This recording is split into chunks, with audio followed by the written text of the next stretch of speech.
We'll kick off our afternoon session, starting off with Ade from Nym talking about enabling privacy. Thank you very much. Thank you. It's good to be here for your first post-lunch talk. I won't be too long because I know you're probably all tired from that delicious chicken. But let's dive in. So I'm going to be talking about how to protect your online privacy from a TCP/IP level. I know up until now we've heard a lot about how to protect your privacy on a Web3 level, but let's look at what's happening in Web 2. So the agenda, thank you, please take a seat, sir. The agenda for today will be public Wi-Fi dangers. We'll look at activity tracking and how your activity is being harvested by just a few big tech companies today. We'll look at the lack of user control that we all have. And then we'll look at Nym VPN. We'll take a look under the hood. How to protect your data, how to take control of your privacy, and finally, what you can do to spread the word. So, first of all, a show of hands, how many people have been to an airport, a train station, or even a coffee shop in the last 24 hours? Actually, let's say 48 hours, and you've connected to public Wi-Fi. Yeah, that's like 60% of us. And I know you're all very careful. You all probably use some version of a VPN or Tor or something. But think about your parents, think about your grandparents, think about even your partners. They probably don't know about the dangers of public Wi-Fi. And figures show that 40% of them will be hacked at least once a year. That's a stark figure. Also think about this. Like I said at the start, just a few big tech companies actually control your internet data. That's why you probably didn't use Expedia to book your travel tickets, but as soon as you landed in Schiphol Airport, you started to get notifications about, here's the latest thing that's happening in the city. Here's how to get a bus. And that's not by accident. It's because your IP address has actually been sold to them, or your geolocation has been sold to them. That's how they know where you are today. Something else to think about in the Web3 space, they don't have to have your wallet address to target you for MEV attacks. Your IP address is just as useful for anyone who's trying to do something malicious, using your identity. And till today, there have been a few solutions that are being propagated to try and reduce these risks, and we'll look at a few of them and what their shortcomings are. So, if you were here a few hours ago, my colleague would have already told you that end-to-end encryption, it doesn't work right now. VPNs, well, centralized VPNs, all they do is shift the trust from one hop to another. That doesn't work. And finally, Tor has had its issues, and we'll look at what those are and what our ultimate solution is. So, like I mentioned with Tor, first of all, it was adopted by people who were trying to maybe buy illegal drugs, maybe buy firearms online. But very quickly, since 2020 actually, it became adopted by just people who were trying to protect their online activity. Tor does have its limitations because it merely masks your IP address. But when it comes to your geolocation, when it comes to trying to stop hackers from doing packet analysis to trace the information back to you, Tor's not very good for that. And then we probably all use Signal. Again, this has been sold to you as a secure way to message other users. But again, this has its shortcomings. One shortcoming that Tor and Signal both share is their fragile funding model. Tor is run by volunteers. So if they want to turn their nodes off, there's nothing really stopping them from doing so. There's no incentive to keep their nodes online. And with Signal, yes, they got a sizable donation from their CEO, but how long is that donation going to last? How long is your privacy going to be secured? I haven't actually introduced myself. So I'm Ade Molajo. I'm head of BD for Nym. A few years ago, I did a Master's of Science in IT Law and Management in King's College London. And as part of that, I studied forensics, I studied machine learning, and that made me realize that we are not just in a surveillance state, but this is actually a surveillance world. And since then, I've been dedicated to using Web3 to help solve the issues that Web2 is powerless to solve on its own. So, the solution that I've been alluding to is called Nym VPN. And we're going to take a look under the hood to see what makes it different to any other VPN that you've used in the past. All right. So first of all, it's decentralized. This means even if we wanted to, we couldn't snoop on your activity. We have no idea what's moving through our VPN, what's moving through our mixnet. I'll explain what a mixnet is in a minute. But we have no way of logging your data because we don't actually control the flow of your data. So it's cross-platform compatible, meaning whether you're on a Microsoft machine, whether you're on a Mac, whether you use iOS, maybe you use Android, you can use the VPN. And because its interface is like any other interface you've used before when it comes to VPN, as Steve Jobs would have said, you already know how to use it. Also, because we have zero-knowledge credentials, no one can link your payment back to you. I think this is an amazing feature of the VPN. Our researchers can tell you a lot more about how this works and what leaps and bounds that they've had to go through to get this working. But as I promised you, we're going to take a look under the hood of the VPN. So Nym VPN is powered by something called a mixnet. If you imagine this is you over here, and you're trying to access your favorite app or service. You know, this could be a Web3 service, it could be a Web2 service. Let's go with your bank, for instance. Let's say you're trying to access ING, because we're in Amsterdam. So you log on to your bank, and before you can access your banking information, your computer generates internet packets which have to flow through the network to get to the servers of your bank. You can see here the packets are generated, all different sizes, which can be deciphered by anyone who has the know-how to figure out what's actually happening. But the packets then move into the mixnet. They hit the gateway node, where we do a number of things. We strip the packets of their IP address, we strip them of their geolocation, and in so doing, change the unique signatures of the packets. As you can see here, they're all different sizes, but then as soon as they hit the mixnet, they move and they become all the same size. In addition to this, each packet flows through a unique route, making it difficult to track them or to trace them back to the origin. They then flow through 5 hops of encryption, where we add cover packets on top of them.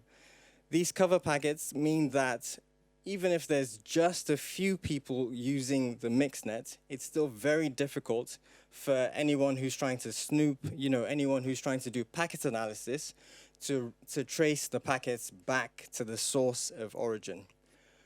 So they go through 5 hops, bam, bam, bam, bam, bam, bam, and then they hit your app or service. Fully secured, fully anonymized from the place of origin. This does put a degree of lag on your internet traffic though, which is why we have something called a two-hop solution. So with Nym's VPN, you can either opt to use the 5-hop solution, or we have a 2-hop solution which makes it faster, but still giving you an advanced degree of privacy when you're using your favorite app or service. Now we can compare this to Tor.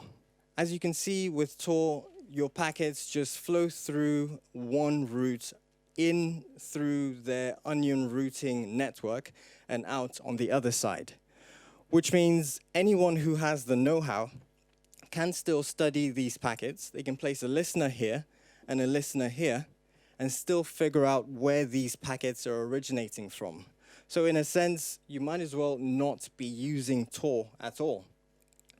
And as I said at the beginning, with VPN, it's just one hop. All you're doing is shifting the trust from one place to the other, making it extremely easy to still trace back your internet packets to where they began. Also, one thing to note is that Nym's mixnets are incentivized. Every node operator is paid for the work that they're actually doing as they route your packets through the mixnet. This means that they're incentivized to keep their nodes up and running, unlike Tor, which is run by volunteers, and at any one time, they can choose to switch off their nodes because there's no real reason for them to keep them up and running. Okay, so we're going to take a look at the tokenomics of the mixnet. As a user, you pay to use Nym VPN using Nym tokens. This doesn't mean you have to exchange your tokens for Nym and then gain access to Nym VPN. You can use any token that you want. You can even use a credit card, and this payment is then exchanged to Nym in order to pay the mixnet node operators. In addition, these mixnet node operators are kept in check using Nym's blockchain, which is called Nix.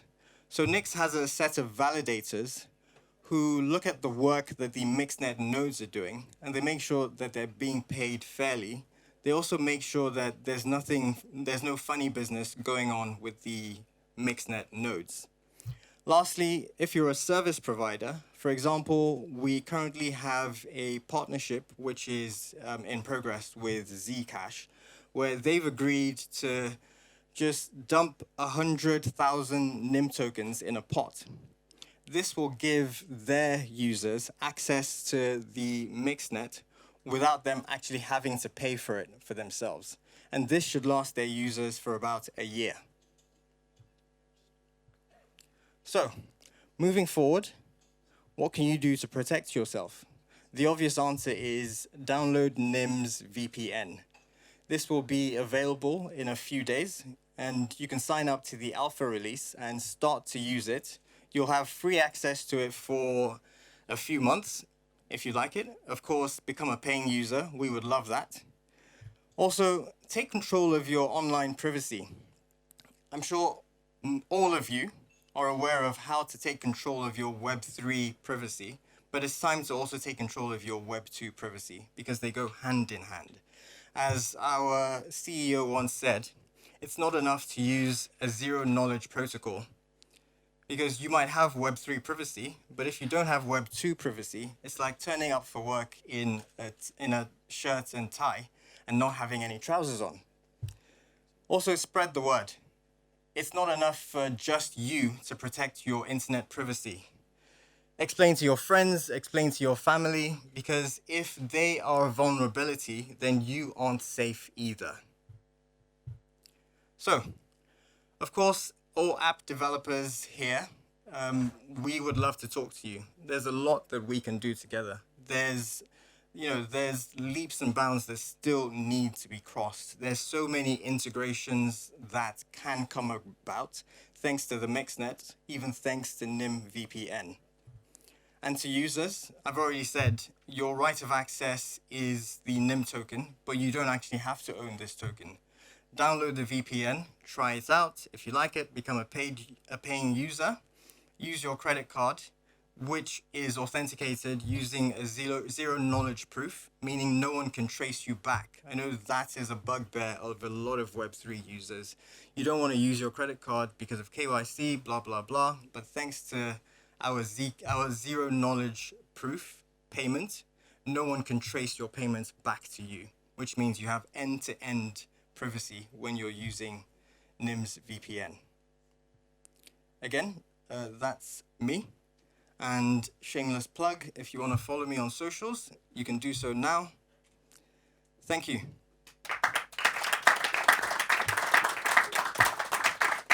Does anybody have any questions? Yes. Could you maybe go a little bit deeper on the economics of the VPN nodes? Because I know right now people doing it voluntarily, and it seems like you want to create like economics around that. But what would be a fair price to pay to use Nym, and what would be a fair price for a node operator they would get for running a node? Yes. So right now, Nym VPN will be the charge will match the charge for any normal VPN that you use today. So if you think about how much you pay to use NordVPN, that's how much it will cost to use Nym VPN, and it will be charged on a per gigabit transferred rate. And the node operator, what can they expect in terms of revenue?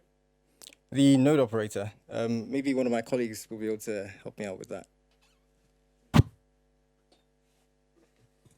Hey, I'm from Nym as well. I'm Serenka. I was here earlier today. I'm a DevRel who connects to the operators. I don't have the exact numbers because I don't want to give like financial advices on things we still getting to figure out. Maybe you do, but we are here all team. Now I'm gonna speak. Don't worry about that. Welcome to Amsterdam. So how it's done? You run a node. You need something which we call stake saturation. In order to, if you have 100% stake saturation, you're gonna be getting a full reward. Saturation is quite high. It's calculated that we have a target, stake target, which is a 40% of our circulating supply we expect to be staked. From that percentage, from this number, we divide it on all existing nodes in a system, and that gives us a number which is a stake saturation. That means we don't expect any one user to have a fully saturated node by themselves, so then that incentivize another token holders who don't want to run their nodes, but want to have some APR to stake on top of your node, which is a delegation. And based on that, you lifting yourself higher, closer to you get to the stake saturation point, you are having higher chance of getting into the active set and higher rewards. There is a whale protection as well, because once you get over 100%, you're not getting higher. In fact, you start to get lower because basically dividing yourself among more than 100%, right?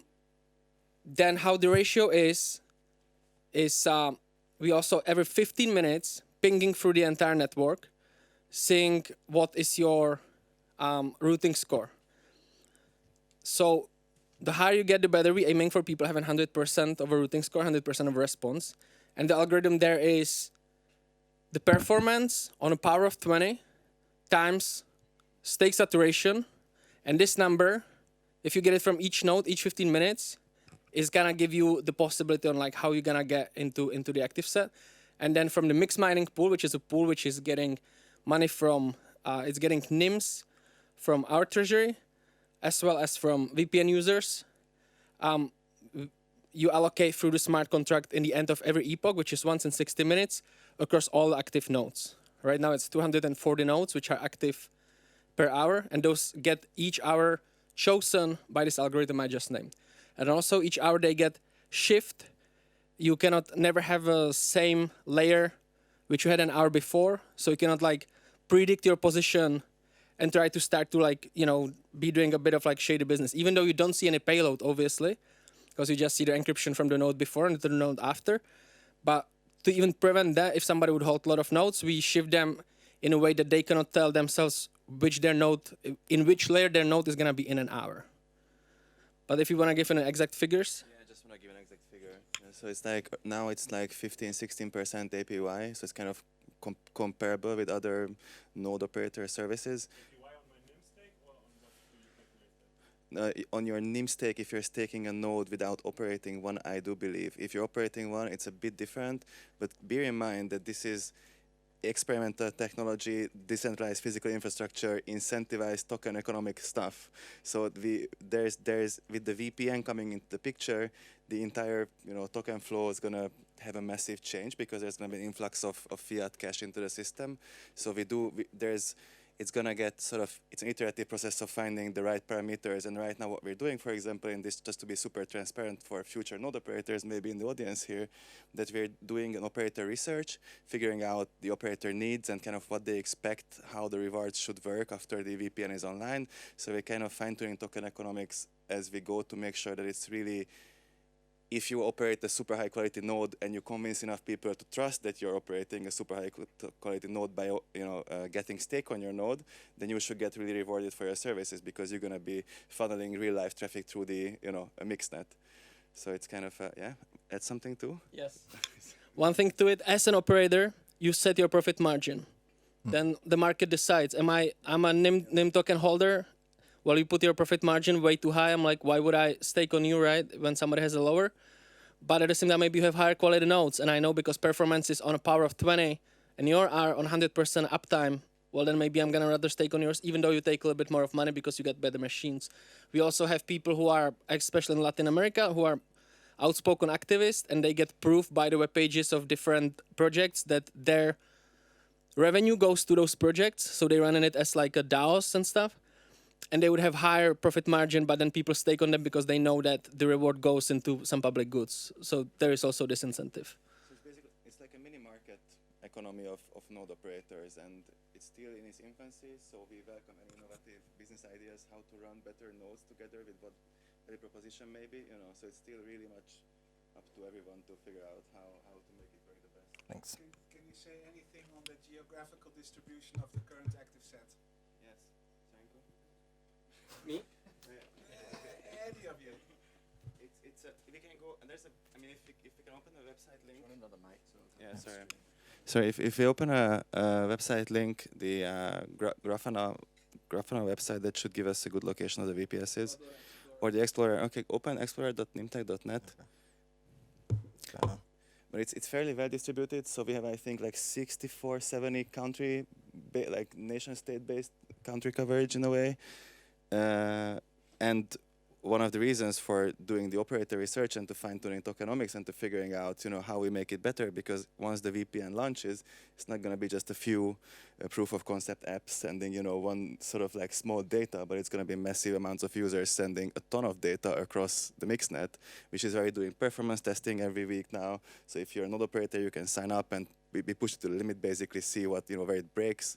So it's kind of really interesting in this sense, I think, what's happening. It's no. There's a connection issue. Oh, here yeah. we go. Yeah, here's the map. Yeah. It's gonna be updated soon. Over one country.